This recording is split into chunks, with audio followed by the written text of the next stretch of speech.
Kisah mengenai kematian dan penguburan Yesus dicatat dalam kitab Injil. Penguburan atau pemakaman Yesus Kristus terjadi segera setelah kematiannya akibat disalib. Waktu kematiannya diperkirakan terjadi antara pukul 3 hingga 6 sore sebelum matahari terbenam. Sesuai catatan kitab-kitab Injil dalam Perjanjian Baru Alkitab Kristen, Yesus ditempatkan dalam kubur baru milik Yusuf dari Arimatea. Dikubur di tanah murid Yesus. Injil Matius, Markus, Lukas, dan Yohanes mencatat bahwa menjelang malam sebelum matahari terbenam, Yusuf dari Arimatea dengan inisiatifnya sendiri meminta Gubernur Pontius Pilatus untuk menyerahkan mayat Yesus kepadanya agar dikuburkan. Yusuf ini dikenal sebagai orang kaya. Matius 27 ayat 57 berasal dari kota Arimatea yang diduga Ramathaim Zofim. Yusuf bukanlah orang sembarangan. Ia adalah seorang anggota majelis besar yang terkemuka yang juga menanti-nantikan kerajaan Allah.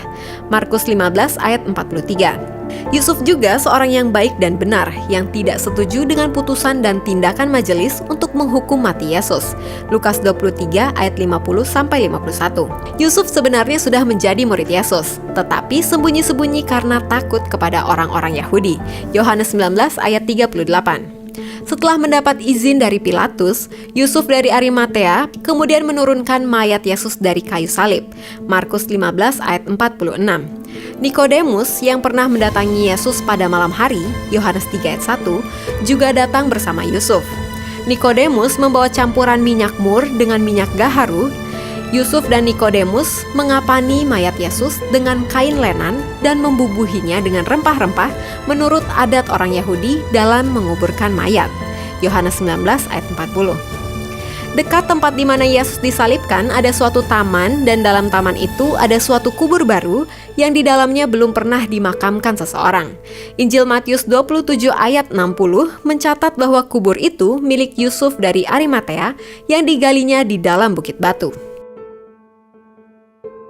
Kubur Yesus dalam pengakuan iman Kristen.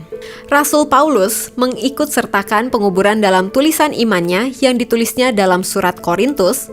Sebab yang sangat penting telah kusampaikan kepadamu, yaitu apa yang telah kuterima sendiri, ialah bahwa Kristus telah mati karena dosa-dosa kita, sesuai dengan kitab suci bahwa ia telah dikuburkan, dan bahwa ia telah dibangkitkan pada hari yang ketiga sesuai dengan kitab suci. 1 Korintus 15 ayat 3-4. Ini merupakan pengakuan iman yang mula-mula. Dalam pengakuan iman rasuli disebutkan bahwa Yesus mati dan dikuburkan. Katekismus Heidelberg yang merupakan pedoman pengajaran agama dan kitab pengakuan iman gereja-gereja Calvinis yang berbahasa Jerman dan Belanda memuat pertanyaan, mengapa dia dikuburkan? Dan jawaban, supaya dengan demikian ditegaskan bahwa dia telah benar-benar mati. Sementara, Katekismus Gereja Katolik menyatakan bahwa keadaan Kristus yang mati ini adalah misteri pemakaman dan turun ke dalam kerajaan maut. Itulah misteri Sabtu Agung di mana Kristus diletakkan dalam makam masuk dalam istirahat Sabat Allah yang besar setelah ia menghasilkan keselamatan manusia dan mendamaikan semesta alam. Dan tinggalnya Kristus dalam makam merupakan hubungan nyata antara keadaan Kristus yang dapat menderita sebelum Paskah dan keadaannya yang sekarang yang dimuliakan sebagai yang telah bangkit. Lokasi kubur Yesus saat ini. Menurut tradisi, Gereja Makam Kudus adalah lokasi kuburan Yesus saat ini. Gereja ini terletak di kota tua Yerusalem dan menjadi situs ziarah yang paling kudus di kota Yerusalem. Gereja ini menjadi tujuan perziarahan Kristen sejak abad keempat yang dipercayai sebagai tempat wafat dan kebangkitan Yesus. Gereja Makam Yesus dibangun pada tahun 325 sampai 335 Masehi oleh Helena, ibu dari Kaisar Konstantinus Agung. Gedung gereja ini menggunakan model arsitektur kubah sebagaimana umumnya bangunan tempat ibadah di seluruh penjuru tanah suci tiga agama samawi. Model arsitektur kubah pada awalnya merupakan milik gereja Ortodoks Byzantium yang kemudian dilestarikan oleh Islam ketika tentara Islam merebut wilayah-wilayah politik Kekaisaran Byzantium pada abad ke-7 Masehi. Gereja ini merupakan salah satu situs yang sangat disucikan oleh banyak aliran umat Kristen mainstream, selain situs gereja kelahiran Yesus di kota Bethlehem yang diyakini umat Kristen dari berbagai denominasi sebagai tempat lahir Yesus Kristus. Ribuan umat Kristen dari seluruh penjuru dunia mengunjungi gereja ini untuk mengenang wafat dan kebangkitan Yesus Kristus, terutama dalam perayaan Jumat Agung dan Minggu Paskah setiap tahun. Dugaan temuan tulang Yesus.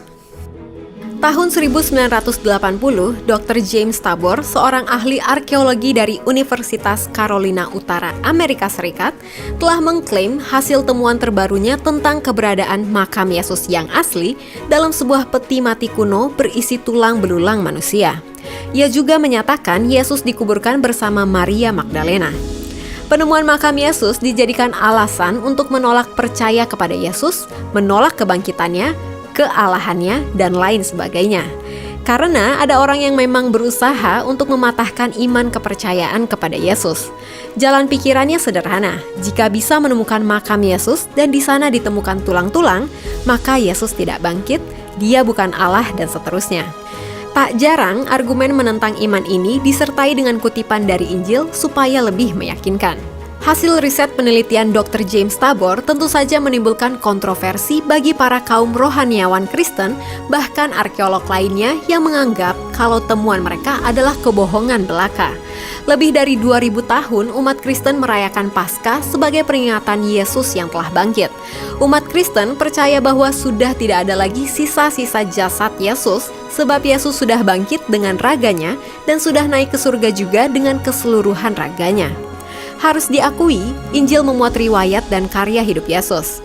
Injil memuat pula informasi yang ada kaitannya dengan segi kesejarahan tentang kelahirannya, pewartaannya, termasuk juga tentang sengsara, wafat, dan yang paling penting, tentang kebangkitannya.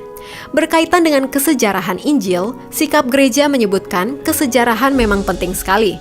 Sebab jika tidak, iman kepercayaan kita akan menjadi seperti apa yang dikemukakan Petrus atau Paulus, yakni iman yang hanya didasarkan atas isapan jempol, 2 Petrus 1 ayat 16, atau pada dongeng nenek-nenek tua, 1 Timotius 4 ayat 7. Data-data sejarah dalam Alkitab banyak sekali yang kemudian dijadikan objek dan pintu masuk penelitian para ahli di masa kini. Sekalipun banyak teori, penemuan, dan bukti-bukti baru yang muncul untuk menyangkal iman Kristen, namun pada akhirnya itu semua tidak mengubah iman kepercayaan kita kepada Yesus. Iman gereja adalah satu keyakinan dan yang terpenting, Yesus telah bangkit. Demikian fakta Alkitab mengenai kubur Yesus. Kalau Anda suka dengan video ini, silakan di-like, share, dan di komen karena hal itu yang paling kita tunggu supaya bisa menjadi berkat juga bagi yang lain. Pastikan juga kamu sudah subscribe dan mengaktifkan tombol lonceng untuk notifikasi video-video terbaru dari Jawaban Channel.